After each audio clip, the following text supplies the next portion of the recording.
Why marriage is considered completing half something?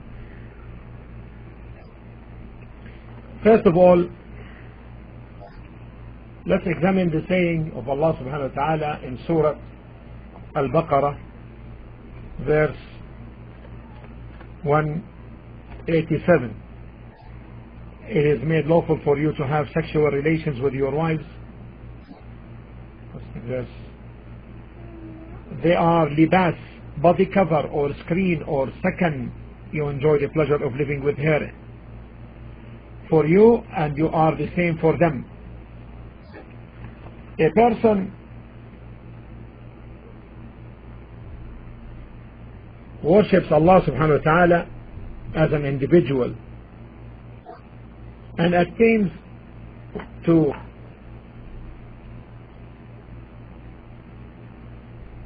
fulfill what Allah subhanahu wa ta'ala gave him from the means to manifest the purpose of existence on earth. And this purpose of existence for male and female is the worship of Allah alone. And through the natural need for both, there is an interaction that mirrors both in each other in terms of support regarding the purpose of existence, and in terms of support to safeguard from falling into evil. When we examine the hadith of the Prophet ﷺ, O youth, who is other from you able, who amongst you is able to marry, should marry, and whoever is not able to marry is recommended to fast, because it is a protection for your sight and a protection for your private parts, lest the person falls in haram, and this is needed by both, and this is a completion from both parts to each other. Both are needed half and half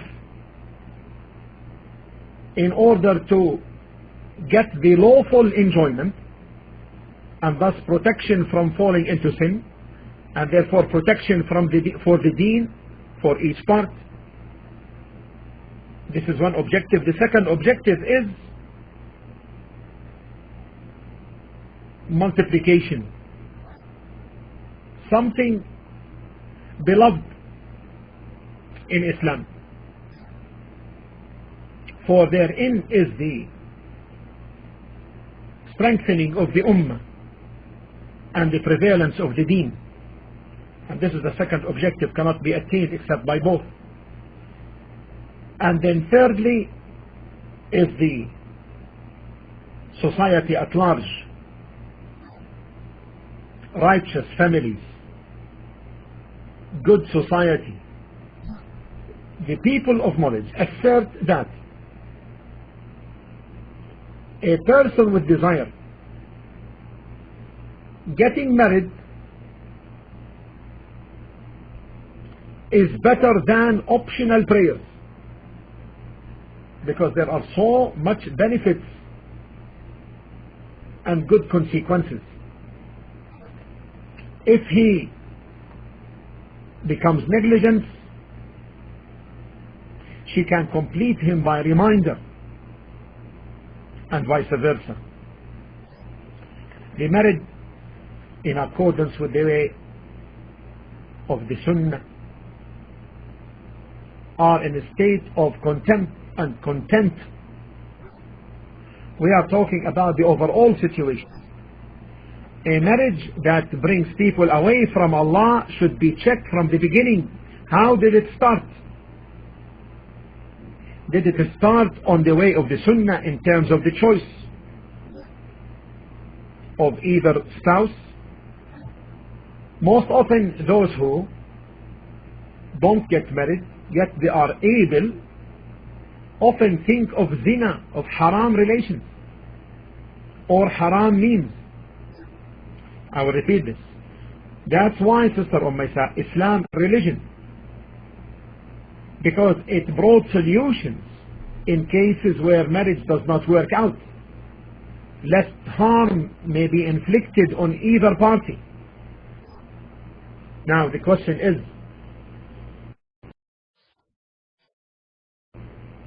marriage an obligation or a sunnah?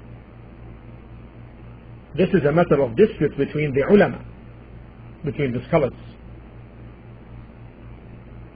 Some of the scholars went to the opinion that a nikah or marriage is wajib, is an obligation. And they stated as evidence that it is from the way of the messengers, as Allah subhanahu wa ta'ala stated in Surah Al-Ra'd in chapter 13 verse 38. قال الله تعالى وَلَقَدْ أَرْسَلْنَا رُسُلًا مِّن قَبْلِكَ وَجَعَلْنَا لَهُمْ أَزْوَاجًا وَذُرِّيَّةً. And indeed we sent messengers before you and made for them wives and offspring. And they said, because of the command of the Prophet, O youth, whoever is able, let him get married. So that this is a command, they said, and the command necessitates obligation. However, they conditioned that obligation is based upon two matters. Now, first one is financial ability. The second one is physical ability. This is the first opinion. And the third condition, however, also is circumstantial ability, meaning to be able to offer the wife her rights and to be just if he is married to more than one. Now, the second opinion is that marriage is a sunnah, and this is the opinion of the majority of the scholars. And they reasoned that the ayah cited by the other scholars on the other opinion, and indeed we sent messengers before you and made for them wives and offspring, they said this ayah, there is no dalil, there is no evidence in it on obligation. Rather, this is a clarification that this is from the way of the prophets, indicating istihbab, recommendation, not obligation. The second thing they said, in the command of the Prophet for the youth to get married, they said, هذا أمر إرشادي. This is a command of direction, not a command of obligation. I will finish with the following benefit now. Marriage, however, the 5 rulings in Islam apply on marriage.